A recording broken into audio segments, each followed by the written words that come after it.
After all years of hard work abroad, thousands of dollars sent home, a dream shattered by betrayal. What happens when a rich man returns home, not as a hero, but as a deportee? The truth will shock you. Magnus believed family was everything. He left his home, worked day and night, and sent all his earnings to the only people he trusted, his brother and sister-in-law. But when he returned as a deportee expecting love and gratitude, he found something else. A painful reality. Today, we unveil a heartbreaking yet an eye-opening story of trust, betrayal, and the ultimate test of family loyalty. Before we dive into today's gripping story, we want to take a moment to appreciate you, our amazing subscribers, new viewers, and the incredible community that makes Moonlight Tales by Samzy so special. Your likes, shares, and thoughtful comments mean the world to us, and we're beyond grateful for your support. If this is your first time here, welcome. You're in for a ride filled with drama, suspense, and unexpected twists. Don't forget to hit that subscribe button and turn on the notification bell so you never miss out on our latest stories. And of course, drop a comment below. We love hearing from you, and your support keeps us going. Now, sit back, relax, and let's dive right back into the story, because things are about to get even more intense. Magnus could hardly believe his eyes. His hands trembled as he held the passport, staring at the visa stamp like it was a treasure map leading to his dreams. His heart pounded so fast it felt like it might burst out of his chest. After years of trying, years of disappointment, rejection after rejection, the moment he had prayed for was finally here. Tears welled up in his eyes, but he didn't let them fall. Instead, he let out a loud, joyful laugh, one that echoed through the small, dimly lit room he had called home for far too long. He clutched the passport to his chest, spinning in a small circle, his feet too light to stay in one place. He wanted to scream, to shout at the top of his lungs, to run outside and tell the whole world. He had done it. He was finally going abroad. Without wasting another second, Magnus grabbed his phone, his fingers fumbling over the screen as he dialed his brother's number. Steve picked up on the second ring. "Brother, guess what?" Magnus gasped, barely able to contain himself. Steve, who had been in the middle of carving a wooden chair, frowned at the excitement in his brother's voice. "What is it, Magnus? Did you win the lottery?" "Even better," Magnus shouted, his voice bursting with happiness. "My visa got approved. Steve, I'm finally traveling abroad." There was a long pause. Steve wiped his hands on his work apron, his mind racing.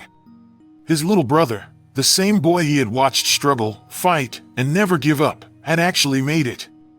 Steve should have been happy, truly happy. But deep down, something twisted inside him. Jealousy? No, not jealousy. More like an unsettling realization. If Magnus left, if he went abroad and started making real money, everything would change. Magnus would send money back home, of course, but for how long? What if he got married there and forgot about them? What if he became successful and never returned? What if this was the end of Steve's chance to get out of his own struggles? But he quickly pushed those thoughts away. Right now, Magnus was overjoyed, and as his brother, he had to at least pretend to be just as thrilled. "That's amazing news, Magnus," Steve finally said, forcing a smile. "I knew this day would come. You've worked so hard for it." "Thank you, Steve. I couldn't have done it without you." Steve swallowed the guilt forming in his throat. If only Magnus knew what was going through his mind. Just then, Margaret, Steve's wife, peeked into the room, having overheard the conversation. She placed her hands on her hips, tilting her head slightly. "What's this noise about?" she asked, her tone sharp but laced with curiosity. Steve covered the phone speaker. "Magnus got his visa." Margaret's eyes widened. For a split second, her lips curled downward, her brows furrowing in thought. But as quickly as the displeasure appeared, it vanished. Her face transformed into a bright, almost too perfect smile. She walked closer, clasping her hands together as if she had just received the best news of her life. "Oh, Magnus! This is wonderful news," she said in a sugary sweet voice. God has truly blessed you. And in turn, you will bless us, right? She batted her eyelashes, tilting her head in a way that made Steve roll his eyes. Magnus chuckled on the other end. Of course, sister-in-law. How could I ever forget my family? Margaret's fake smile widened, and she nodded approvingly. Ah, Magnus, you have such a good heart. May God continue to favor you. But inside, her mind was already working overtime. Magnus going abroad? This could actually be good for us. Margaret had spent years watching her friends flaunt expensive clothes, jewelry, and gifts from their husbands who worked overseas. Meanwhile, she had to settle for Steve's sawdust-covered hands and a never-ending cycle of financial struggles. But if Magnus was now one of them, one of those men who sent dollars home every month, then their lives were about to change. Steve sighed, putting the phone back to his ear. When do you leave? In a month, Magnus said. I'll need help with a few things before I go, but once I get settled, I'll make sure to send money home. You know I won't forget you, Steve. Steve forced a chuckle. I know, brother. I know. After a few more minutes of excited chatter, Magnus hung up, still basking in his joy. He had no idea what lay ahead, no idea how much his world would change, not just because of his new journey, but because of the people he thought he could trust. And back in Steve's house, Margaret sat beside her husband, her fingers tapping against the armrest of their old couch. So, she said slowly, a mischievous glint in her eyes. Magnus is going abroad. Steve nodded, rubbing his temples. Yes, he is. Margaret leaned in closer, lowering her voice. Then we need to start thinking smart, Steve. This might just be our golden opportunity. Magnus' struggles in the United States, his sacrifices, and his frequent calls with Steve. The day Magnus landed in the United States, he felt like he was walking on clouds. The bright city lights, the tall buildings, and the endless opportunities made his heart race with excitement. But soon, reality hit him like a cold slap. Life abroad was nothing like the dreams he had imagined. Finding a job was harder than he thought. He had no work experience, no connections, and worst of all, no legal papers that would make it easy for him to get good employment. The first few months were a nightmare. He moved from one crowded apartment to another, sharing space with strangers who were also trying to survive. The only job he could find was at a restaurant where he washed dishes for long hours. The pay was barely enough to cover rent and food, but Magnus didn't complain. He was a man on a mission. Every morning, Magnus woke up before sunrise and took 2 buses just to get to work. His hands were always wet and wrinkled from hours of scrubbing greasy plates. His back ached from bending over sinks, and his feet burned from standing all day. The manager would yell at him if he slowed down, and sometimes, he wasn't even allowed to take a break.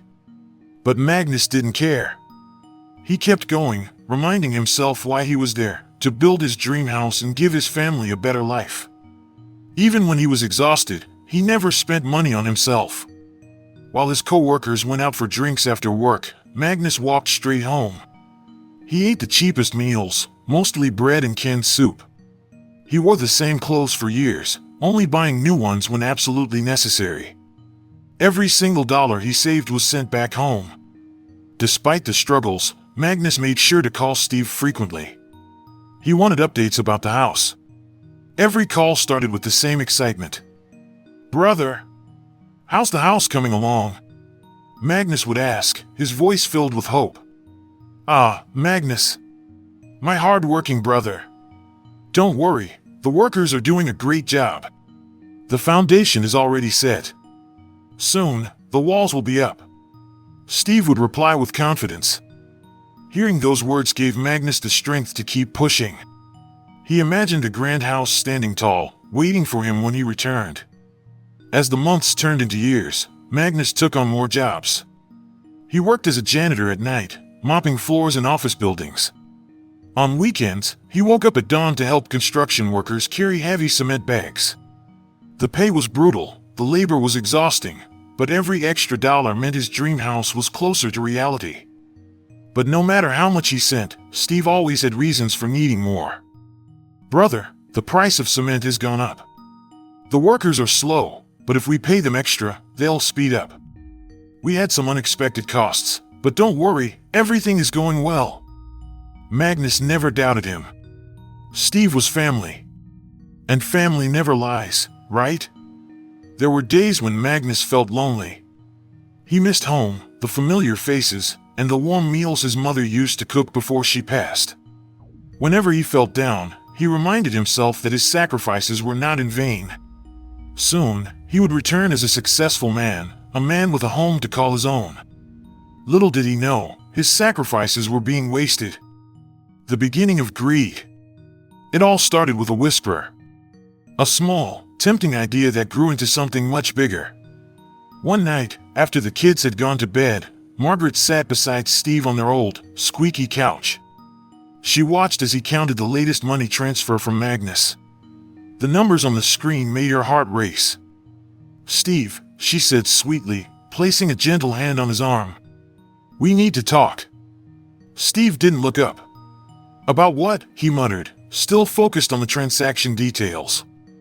Margaret leaned in, lowering her voice. "About this money, Steve. Look at it. Magnus keeps sending and sending, but have you ever stopped to think, does he really need all of it for that house?" Steve frowned. "Margaret, it's for the construction. He's trusting me with it." Margaret sighed dramatically, as if her husband was the most naive man on the planet. "Oh, Steve. Do you know how much we've prayed for Magnus? For his success? Do you think he would have made it abroad without our endless fasting and midnight prayers? We deserve a little reward for our efforts, don't you think?" Steve shook his head. "That's his sweat, Margaret. I can't take what's not mine." Margaret rolled her eyes. "Who's asking you to steal? I'm just saying, why rush the house? Take things slow. Meanwhile, we could, use some of the money to fix our own lives first. Just a little, here and there." Steve hesitated. Deep down, he knew it was wrong. But the way Margaret spoke made it seem harmless. Besides, he was tired. Tired of struggling, of living paycheck to paycheck. The thought of finally buying something nice for himself, for the kids, was tempting. Still, he resisted. "It doesn't feel right, Margaret." Margaret huffed, crossing her arms. "Oh please, Steve. Open your eyes. Look at us. We are suffering while your brother is living his best life abroad. Do you know what people will say if we keep living like this? They'll think Magnus doesn't care about us. They'll laugh at us. And what about the kids? Don't you want them to have nice things?" Steve sighed. He hated how Margaret always brought the kids into things. Margaret softened her tone, sensing his weakness. "Just think about it, my love. We don't have to take much. Just a little to make life easier. Magnus will never know." Steve ran a hand over his face, feeling the weight of his brother's trust pressing down on him. But Margaret was relentless. She kept whispering in his ear every night, reminding him of everything they lacked, comparing their lives to others. She nagged. She whined. She sulked. And finally, Steve gave in. A life of luxury. At first, it was small things. Steve withdrew a little extra from Magnus' funds to buy a new mattress. For the kids, he told himself. Then came the new dining table. Magnus wouldn't mind, Margaret reassured him. But soon, small things turned into big things. The first real taste of wealth came when Margaret convinced Steve to buy a new flat-screen TV. "Look at Amanda's house," she had said. "She has a TV so big, you can see the actor's pores. And here we are, still watching our tiny, flickering box like we live in the Stone Age." So Steve bought the TV. And it felt good.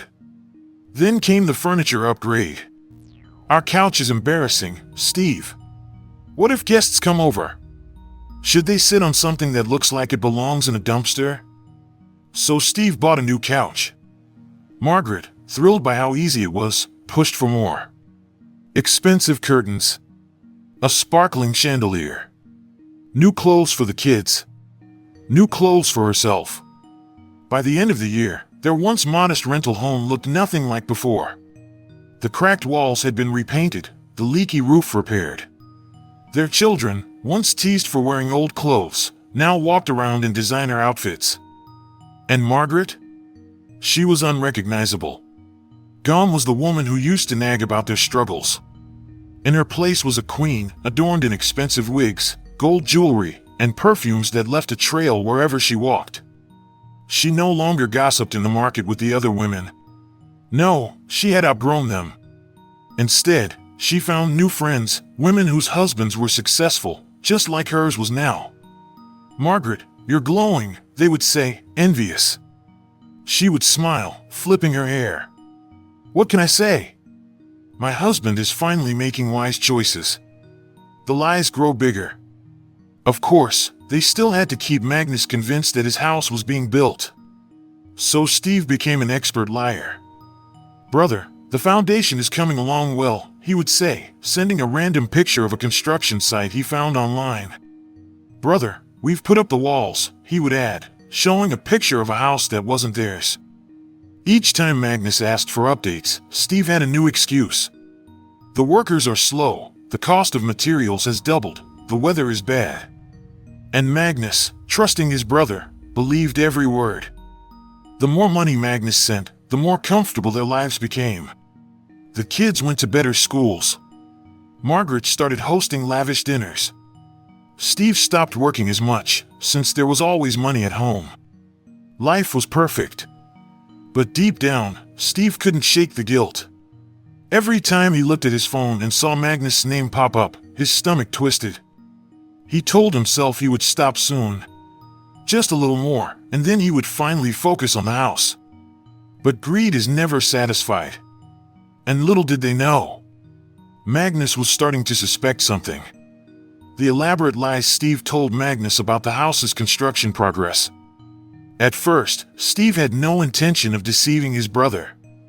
But as the money kept coming in, and Margaret kept whispering in his ear about all the better things they could do with it, he gave in.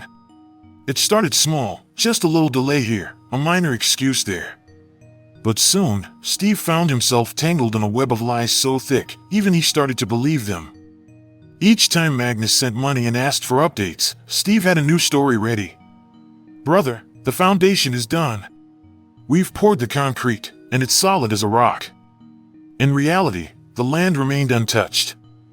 The only thing on it was weeds, swaying lazily in the wind. Steve had done nothing. But to make his lie more believable, he snapped a picture of a half-built house down the street and sent it to Magnus, claiming it was his. A few weeks later, Magnus called again, excitement in his voice. "Steve, how's the construction coming along?"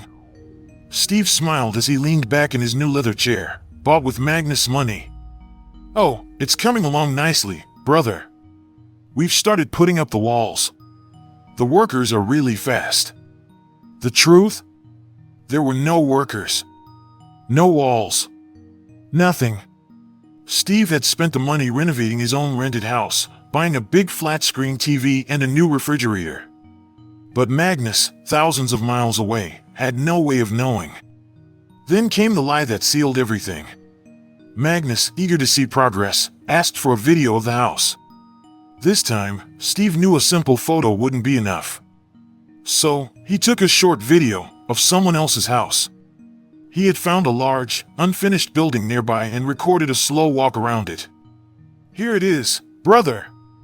Look at those strong walls. Just a few more months, and it'll be ready." Magnus was overjoyed. He worked even harder abroad, saving every penny, eating cheap meals, and sleeping in a cramped room, all for his dream home. And every time he called, Steve had another excuse ready. "Brother, the windows and doors are in, but we're waiting for the roof now." The truth, Steve had just bought himself a new suit. The workers had a delay because of heavy rains. The truth, Steve and Margaret were on a shopping spree. "We had to buy extra materials, so we need a little more money." The truth, Steve needed more cash for Margaret's birthday party. Months turned into years, and the lies kept flowing. Steve even got creative, sometimes sending pictures of unfinished houses from real estate websites, pretending they were Magnus.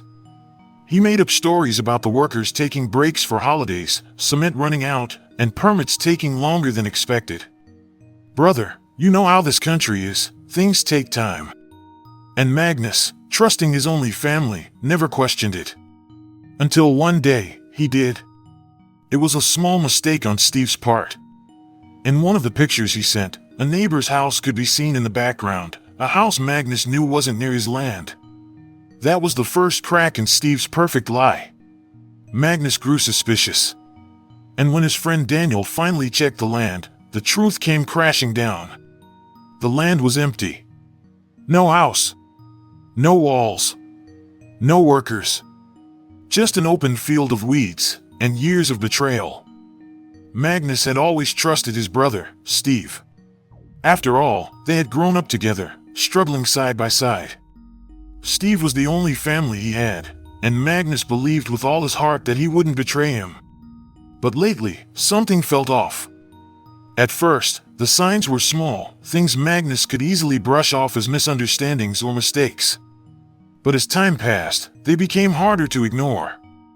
One evening, Magnus sat in his tiny apartment, staring at his phone. He had just sent another large sum of money to Steve for the supposed final touches on his dream house.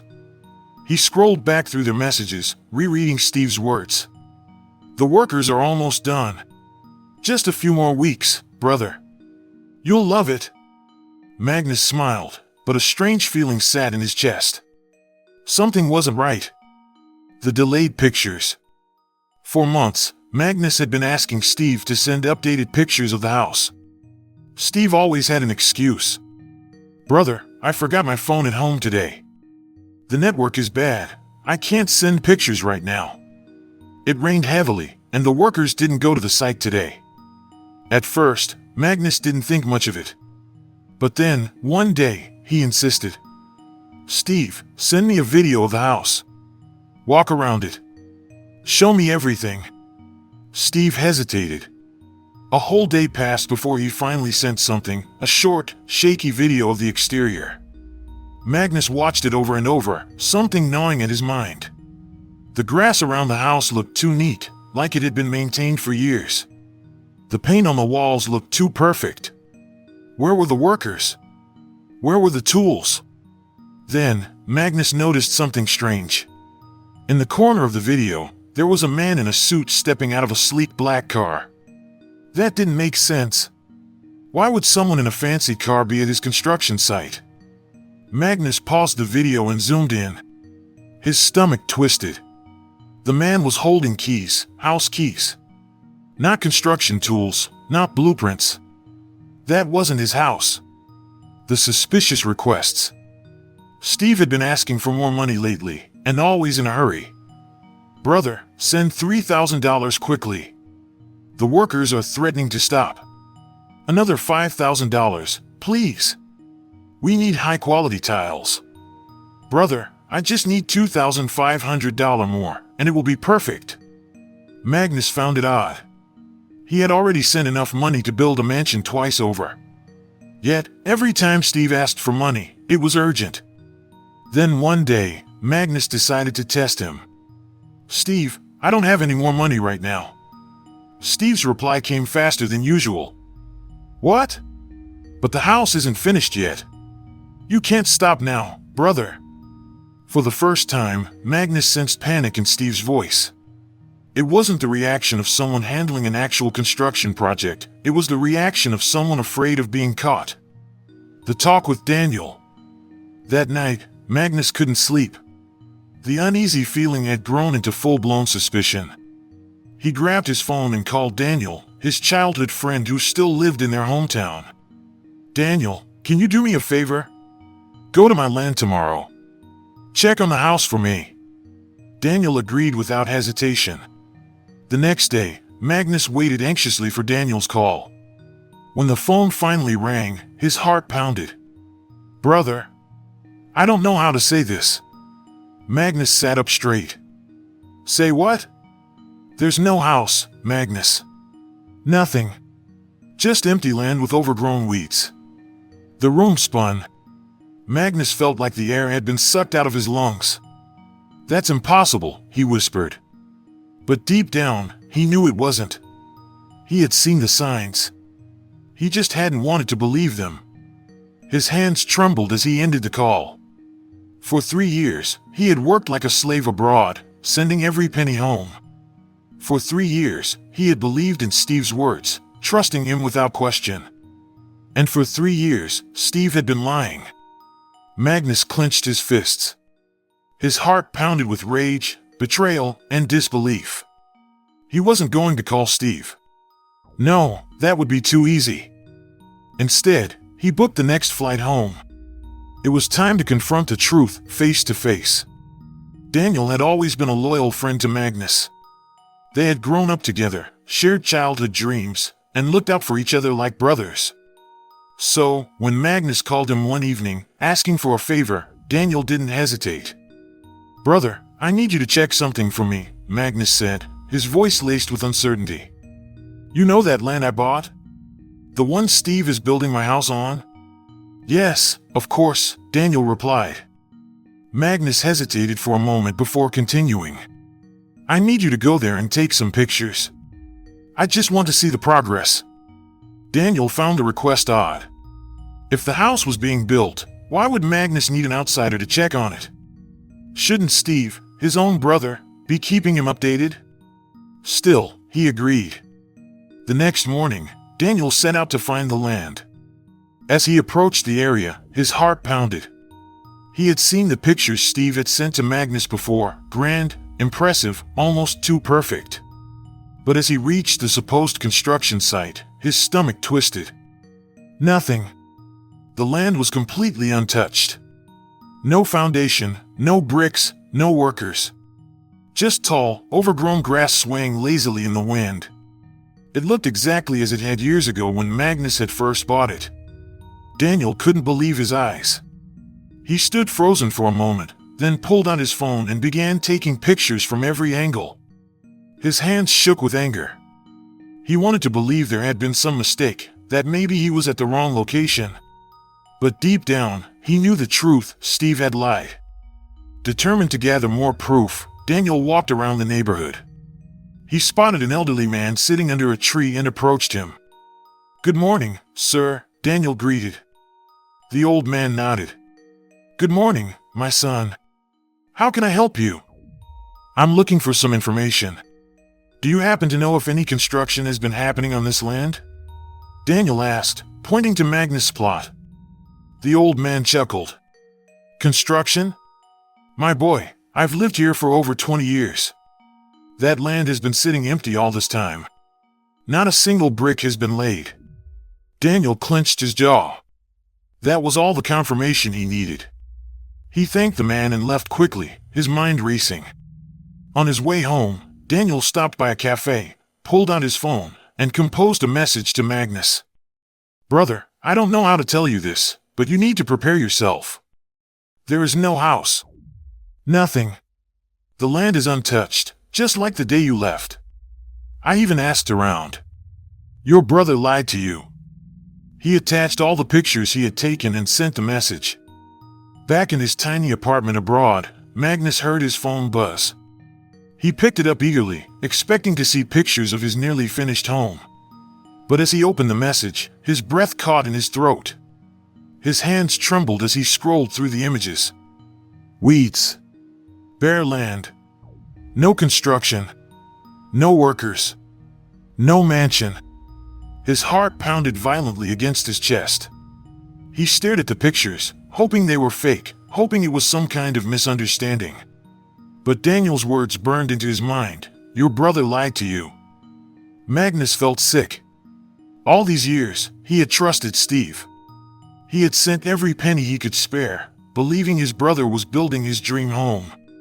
But it had all been a lie. His throat tightened as anger and heartbreak crashed over him like a storm. He had been working tirelessly, breaking his back in a foreign land, while Steve and Margaret had been living off his sweat, spending his money on themselves. Magnus clenched his jaw. He could have called Steve right then and there, could have demanded an explanation. But no! He had been played for a fool long enough. He wasn't going to give them the chance to spin more lies. Instead, he made a decision. He was going home. Magnus sat on the edge of his tiny bed in the cramped room he rented. His hands trembled as he scrolled through the pictures Daniel had sent him. His land, his dream, was nothing but an empty, weed-covered plot. No foundation. No bricks. No house. Nothing. His heart pounded so hard it felt like it might burst from his chest. His breath came in sharp, shallow gasps, and for the first time in years, he felt truly broken. Steve had lied to him. Over and over again. Magnus clenched his fists, his nails digging into his palms. He had worked like a slave in a foreign land. Long hours. Back-breaking labor. He had gone without new clothes, without proper meals, without sleep, just to make sure his brother and his family were taken care of. He had trusted Steve with everything. But what had Steve done? He had betrayed him. Lied to him. Stolen from him. A lump formed in his throat, but he forced it down. No. He would not cry. He had shed enough tears in his lifetime. This was not the time for sorrow. It was time for action. He picked up his phone, staring at Steve's last message. "Brother, the workers are slow, but we're making progress. Just be patient." Magnus let out a bitter chuckle. How many times had he believed those words? How many times had he sent money, thinking his house was almost done? He gritted his teeth. He wanted to call Steve, to scream at him, to demand answers, but no. That would be too easy. If he called, Steve would just make more excuses, maybe even try to cover his tracks. No, Magnus needed to be smarter than that. Then, an idea struck him. A crazy, brilliant idea. He would return home. But not as a successful man. No fancy clothes. No luggage filled with gifts. He would return as a deportee, penniless, broken, a man who had lost everything. He wanted to see their true colors. If Steve and Margaret truly loved him, they would welcome him with open arms, even if he had nothing to offer.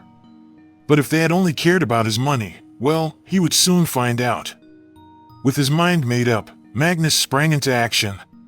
He quit his job the next morning, took out just enough money to buy a plane ticket, and left the rest untouched. He wanted Steve to believe he had nothing left.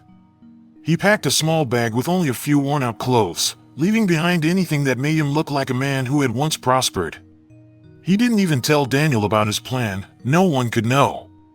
As he boarded the plane, he stared out the window, his emotions a whirlwind of anger, pain, and determination. He remembered the day he left home, how Steve had hugged him tightly, telling him to work hard and make the family proud. "Brother, we will always be here for you." The words echoed in his mind like a cruel joke. The flight was long, but Magnus barely noticed. His mind raced with 1,000 thoughts. How would they react? Would Steve feel guilty? Would Margaret pretend to care? Would their children even remember him? He had sent money for their school fees, their food, their clothes, but would they recognize him if he walked through that door with nothing to offer? When the plane landed, Magnus took a deep breath, stepping out onto the soil he had once called home. But it didn't feel like home anymore. It felt like the scene of a crime, his brother's crime. He didn't take a taxi straight to Steve's house. No, that would ruin the act. Instead, he took a longer route, arriving at a bus station first. He rubbed dust onto his clothes, ruffled his hair, and let exhaustion settle into his bones. He needed to look like a man who had been through hell and back. Then, with slow, deliberate steps, he made his way to Steve's house. As he approached, his eyes widened. The house was unrecognizable. Freshly painted walls. A brand new car parked outside. A satellite dish mounted on the roof. It looked nothing like the struggling home he had left years ago. His stomach twisted. So this was where all his money had gone. Magnus took a deep breath and walked up to the door. He lifted his hand, hesitated for a moment, then knocked, loud and firm. Inside, he heard movement. Then, Margaret's voice. "Who on earth is knocking like a madman?" The door swung open, and there stood Steve, dressed in fine clothes, his face full and healthy, nothing like a man who had been struggling. The moment Steve saw him, his eyes widened in shock. "Brother?" Steve stammered, his voice uncertain. You're back?" Magnus forced a weak smile, his voice hoarse. "Yes, brother. I was deported. I have nothing left." Silence. For a brief second, Magnus saw something flicker in Steve's eyes. Was it guilt? Or was it something else?